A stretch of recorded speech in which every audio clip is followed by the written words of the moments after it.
Welcome back to the channel, everyone. Now, I know it seems like I've started a lot of my videos recently with rants, but I've got three things I want to talk about before getting into today's game against Dortmund. And it was a great game, by the way. The first is hot takes. And I don't mean that I have a hot take, I just mean the phrase hot takes. Oh, does it annoy me when I hear people use it, mainly young people? Because, first of all, what is a hot take? Well, you're about to say something that's going to be a little bit edgy, a bit controversial. You use hot takes because you want to get people's attention in. If it really was going to be a controversial opinion, you just say it. You wouldn't say, "Oh, hot take him. Let's stop what you're doing. Check this guy out. He's about to say something." And how can you be edgy with a football hot take? I mean, a real hot take would be something like, "Right, hot take, guys. I think the Nazis were misunderstood." That would be a hot take. Not, "Oh, I think Modric is better than Xavi." Hot take, guys. I mean, grow up, honestly.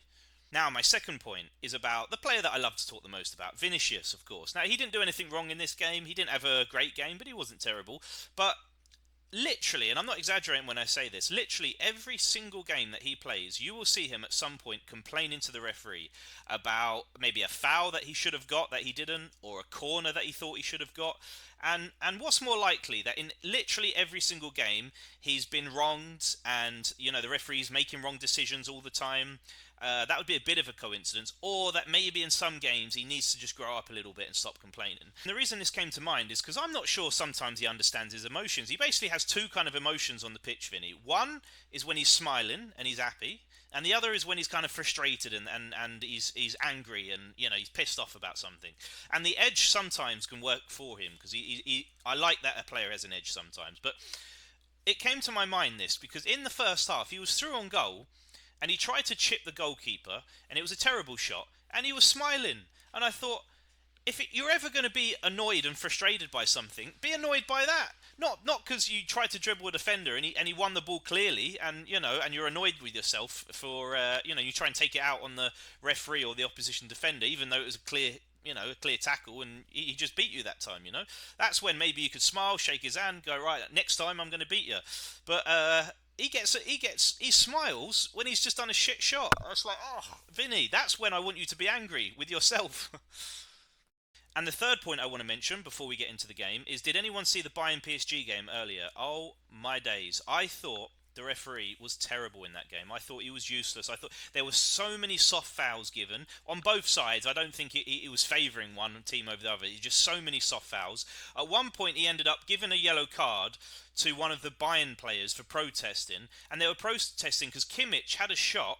It went out for a corner. It should have been a corner. It wasn't given, and then one of them got carded for protesting. And you think they were protesting for a correct reason. I mean, honestly, oh, yeah, I thought the referee was much better in today's game against Real Madrid, by the way. But I wanted to mention that because it was annoying when I was watching that game. It was just ruining the fun a bit out of that game for me, the terrible refereeing performance. But that's enough of the negativity. Let's get into the positivity. And, we are into the semis. It seems like I say this in every video at the moment, but that was the best performance we've seen so far of the tournament. They keep getting better against gradually increasing better opposition. I mean, it's true Dortmund didn't press very well in this game, but I think quite often I hear this said when one team destroys another team, a question is often asked, well, did this team play very well or did the other team play very bad? And most of the time the answer seems to be, well, it's a bit of both. It's a little bit of both. And that to me is a very lazy answer because it's the simplistic answer to think, well, yeah, what they played very well, but also they didn't play very great. But to me, most of the time, the team that won and destroyed, like PSG did in the final, they were the reason the other team didn't play well, and that they couldn't press, and that they couldn't keep hold of the ball because one team was so good. So to me, it takes a lot away from the winning team to kind of just say, well, yeah, the other team weren't that good. I thought Madrid were fantastic in that first half. It's very difficult to pick a man of the match because I thought Guler, Tchouameni, Fran Garcia, Gonzalo Garcia, I mean, I thought they were all fantastic. I mean, if we get into Fran Garcia, that's one of the best performances I've seen in a Madrid shirt. He finally looked comfortable. He looked aggressive in not just his pressing, because he's always very aggressive in his pressing, but also when he was on the ball, he actually attacked with a purpose this time. And sometimes he makes overlapping runs and the players don't find him. Whereas I thought Huijsen in that first half was playing some beautiful passing to him and actually giving him an opportunity. But he was also beating his man when he had the ball. He also could dribble as well. And I still think we need another left back, but it's very promising signs from Frank Garcia. I want to talk about Guler in this game because boy was I impressed with Guler, and I don't just mean his assists, his on the ball quality. I was actually impressed with his mentality in this game because he's playing now as a centre midfielder, and it requires a much different mindset to play as a centre midfielder than attacking midfielder because you've got to spend a lot of the game sacrificing, running off the ball, defending, tackling, and if you then, let's say you do a play where you run your heart out, you tackle, you win the ball back, you pass it to one of the attacking players, they then lose the ball. They do a bit of skill and they lose the ball. You've then got to go again. You've got to change your mind from attack to defending again, and you've got to be unselfish and you've got to sacrifice. That's not easy for an attacking player to do. So it's not just on the ball as a central midfielder, does he have the quality? He's also got to change his mindset because you can't get frustrated as a centre midfielder. It's this position on the pitch, you've really got to stay calm and focused. And I was very impressed with Guler in this game. I thought he looked very switched on defensively, tracking runs, not getting frustrated if his teammates would lose the ball, and on the ball, I mean, two beautiful assists. I mean, the change in Guler from last season to this season is all thanks to Xavi. I mean, fantastic. Tchouameni, he didn't put a single foot wrong in that game. I thought he was flawless. I'm starting to understand the hype around Tchouameni. Finally, if you told me a few months ago, even a few weeks ago, if you had to sell one of Camavinga or Tchouameni, who would you have sold? Tchouameni, hands down. One, because I love Camavinga. I think he's one of the best midfielders in the world. But also, I didn't really get Tchouameni. I didn't really know what he did because I didn't think he was amazing at anything. But under this system, I'm now finally seeing him come into his own. I mean, he completes passes under pressure. He's even added a little bit more vision to his game now. His ball recoveries. If you can hear a police car out there, by the way, I'm going to show you what's happening outside. It's a little bit crazy.